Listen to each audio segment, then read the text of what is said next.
Okay, guys, it's 2:20 in the morning, and I don't know how to even begin. I guess it's kind of ironic because I play a terrible little simulator game. I'm sure some of you have heard of called EWR, and I like to keep things as authentic as possible. So that means I have to find ways of getting guys out of the free agent pool with New Japan. So I created a New Japan USA, just gimmickly. This is like 3 years ago. Just, just something I did. Didn't even think it would happen. I just it was a way to keep guys like Juice Robinson at the time Kenny Omega from getting signed. It's all it was, just a little game. But 17 minutes ago, at about 2 a.m., New Japan formally announces New Japan Pro Wrestling of America. This isn't a drill. This isn't a joke. This isn't a gag. I'm looking at New Japan Global's Twitter account as we speak. There are a flurry of tweets to get to and so much to break down. So let's just go forward and talk. We'll read these one by one. Chairman Shugabayashi and CEO Takaami Obari are on hand to explain the structure of the company. Obari says that phase one of international business has been hunting for talent.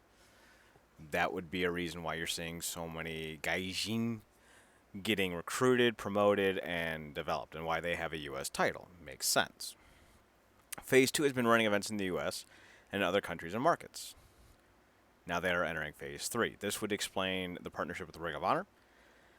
It would explain the partnership and essentially why it has fizzled and why companies like AEW and Ring of Honor are keeping their distance from New Japan.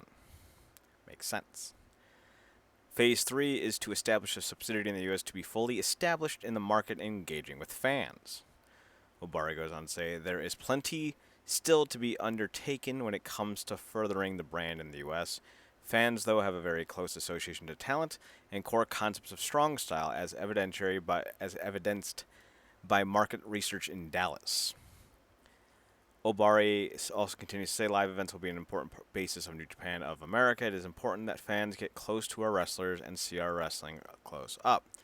Obari continues to say what fans in America value is the New Japan brand and concept and the style of wrestling that represents the New Japan brand is important, hence the name New Japan of America. Events will continue to run in the West Coast, Texas, Southeast, and mid areas. I think they mean Midwest areas, with tours running through cities in those four key areas. So essentially, you're looking at, I would imagine, Orlando. I would imagine maybe more like Atlanta, Dallas, San Francisco, and Chicago being the four key areas. I would imagine. Obari continues to say there's absolutely no plans to sell the Japanese market short. An office in the U.S. allows for better talent relations in the U.S. and allows talent to further our brand within the American market, while allowing American fans to more easily support the brand. Oh boy. Obari on key differences between U.S. and Japanese markets. America is skewed more towards male fans, and they consume content digitally as opposed to through TV. To the immediate future, U.S. tours will take place while the Japanese scores in between tours, but there may be cases where tours run simultaneously with talent schedules, an important factor. The plan will be to broadcast American events live on World whenever possible. Where that isn't feasible, they will be available VOD on delay. Obari goes on to say 2020 schedules are still being considered, but they could be as many as doubled the 2019 slate of 12 to 13 events. There will not be a reduction in the number of Japanese events.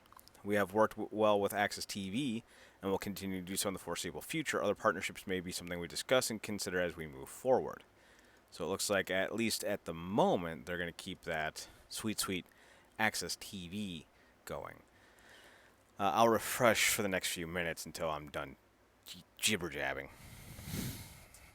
This explains why New Japan wanted Cain Velasquez so badly. This explains why New Japan threw all the money and a few ducks at Kenny Omega. Why Chris Jericho is so important in New Japan. And why they've retooled Bullet Club instead of getting rid of them, because Bullet Club is still somehow very popular here. I would imagine what you're going to end up seeing is more Japanese talent staying in New Japan proper. A lot of the American side of guys, like your Juice Robinsons, being the ones to lead the tour here in the States. It also goes to show you why they brought in the New Japan LA Dojo, so they can properly produce talent specifically into the New Japan USA pipeline. Now, I would have to imagine that you're going to see whoever the world champion is or heavyweight champion of New Japan, but I wouldn't be that surprised to see other guys coming here that often. I would imagine that they'll do 2 or 3 big loops a year. So if they're saying that they're going to double the events, there's I don't know how many loops, maybe 12. So you're going to see another 12 loops in the U.S. I would imagine 4 of them are going to be major, and that's where you're probably going to see a lot of the commingling. I think guys like Carl Fredericks are going to be vitally important. I think you're going to see a lot of guys like Juice Robinson and Jon Moxley, although Jon Moxley is going to be a very interesting situation because I don't know what his deal's like in AEW, and I don't know which brand he prefers to be on. So we'll see. But I've heard that Moxley can't wrestle in the United States unless it's for AEW. That's what Tony Khan said. I don't know if that's a legal statement or a handshake, I'll do you this favor and not wrestle here for New Japan, wink, wink kind of deal. We'll see. This is huge. And the ironic thing is New Japan just acquired, well, technically their ownership just acquired Stardom, which is ironic because the WWE tried to acquire Stardom in Pro Wrestling Noah to start NXT Japan. And then New Japan not only helped kibosh that, and Pro Wrestling Noah's ownership helped kibosh that as well. Props for due. They also decided to move into the United States territory just to fuck with the WWE. I love it. This is good. I like this because this will give a lot of people opportunities, and there's already names that I think would be fucking perfect for New Japan America. You have Jeff Cobb. Maybe you go get a Josh Barnett.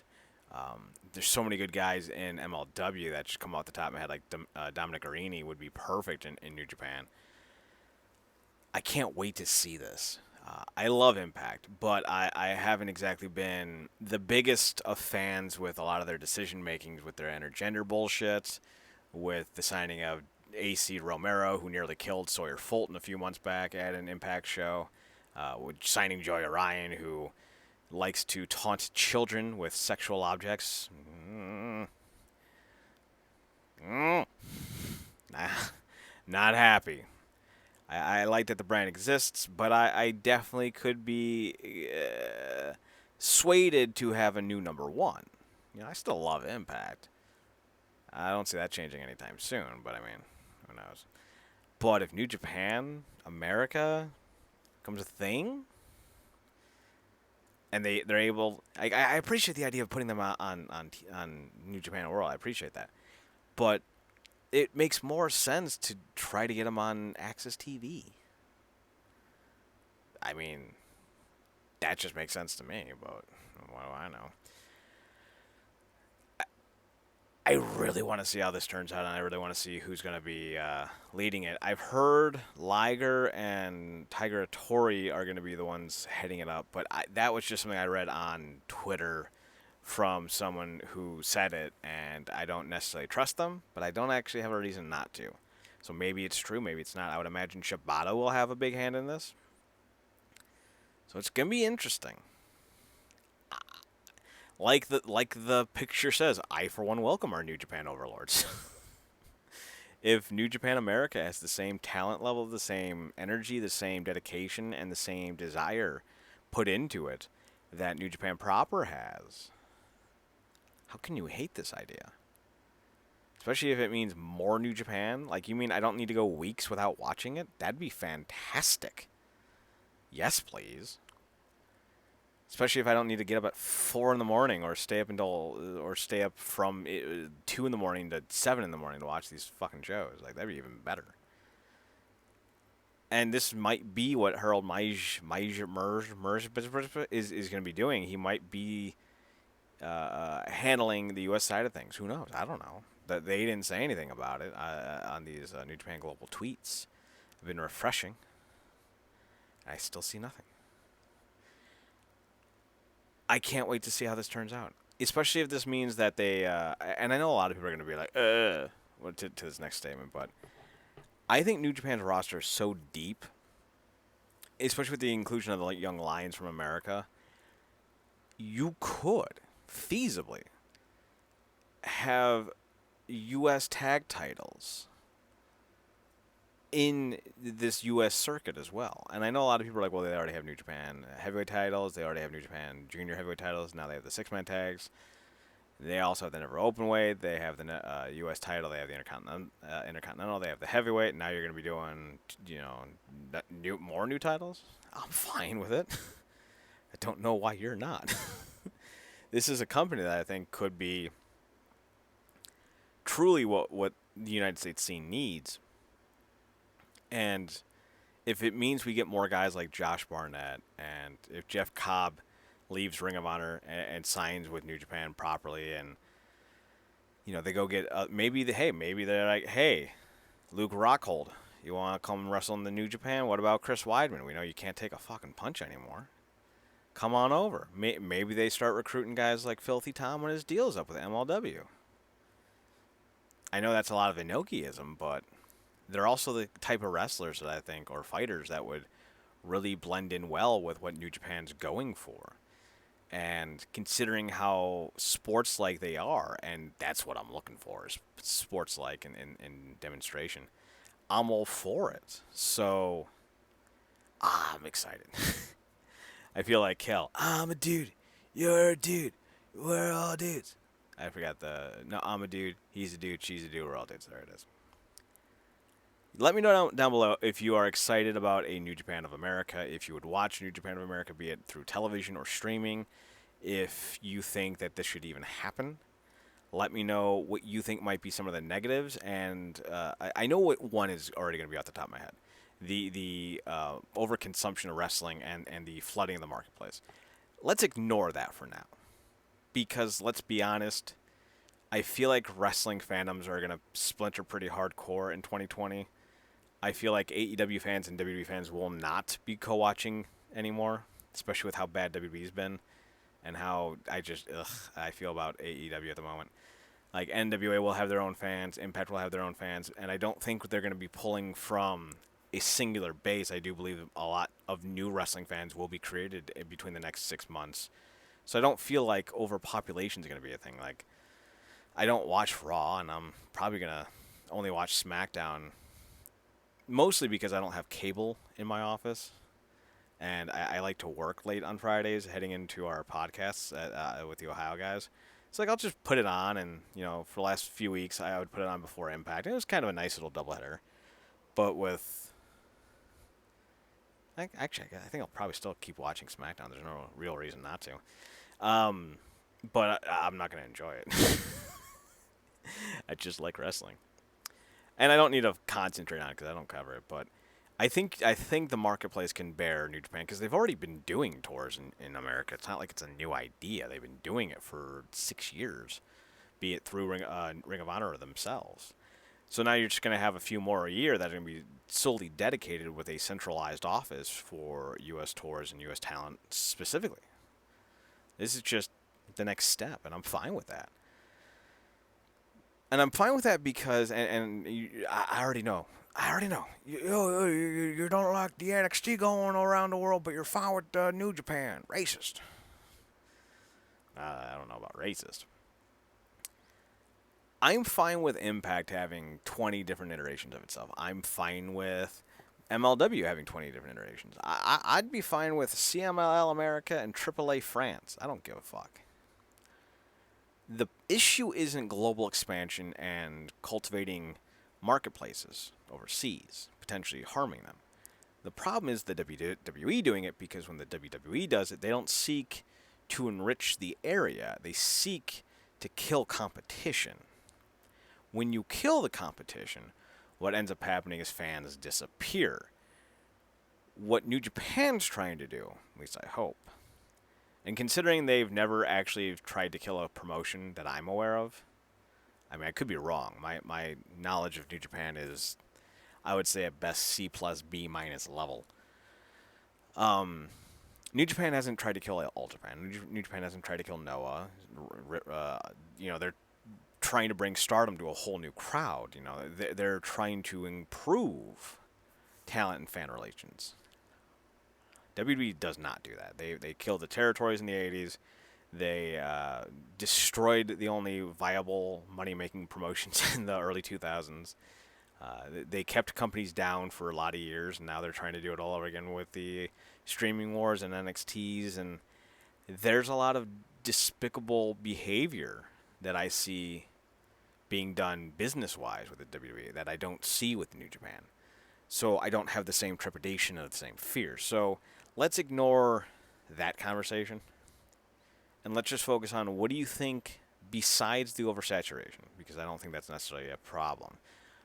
Besides the oversaturation, what do you think are the negatives for New Japan coming to America? And what are some of the positives? Like besides just more good wrestling, what do you think some of the positives are? Do you think this will help enrich a lot of the areas? Do you think we'll see more fans coming to pro wrestling now that we have a vastly more serious product to engage in? Let me know down below, because that's what's important. Down below, you will also see a link to our video game and comic YouTube channel. If you want to subscribe to that, that'd be awesome. If you don't, that's cool. If you want to subscribe to this, the Wrestling Underground, that'd be awesome. If you don't, that's cool. We also have Twitch channels at twitch.tv/Wrestling Underground and twitch.tv/Comic and GameCorp. That's ComicGameCorp.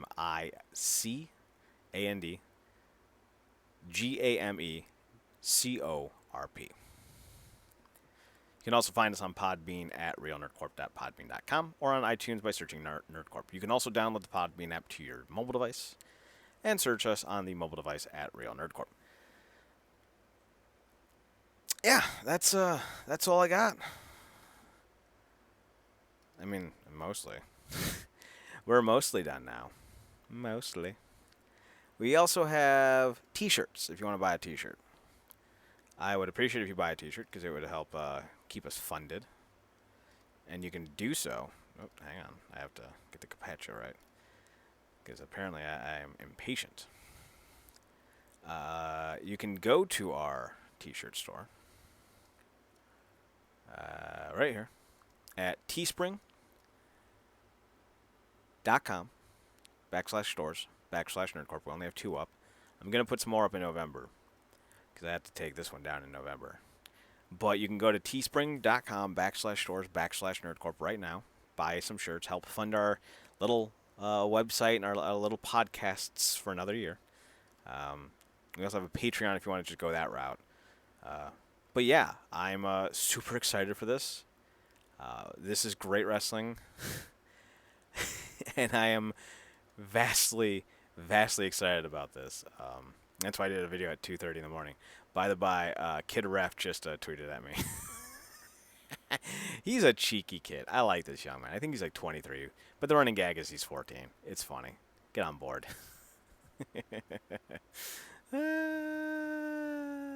All right.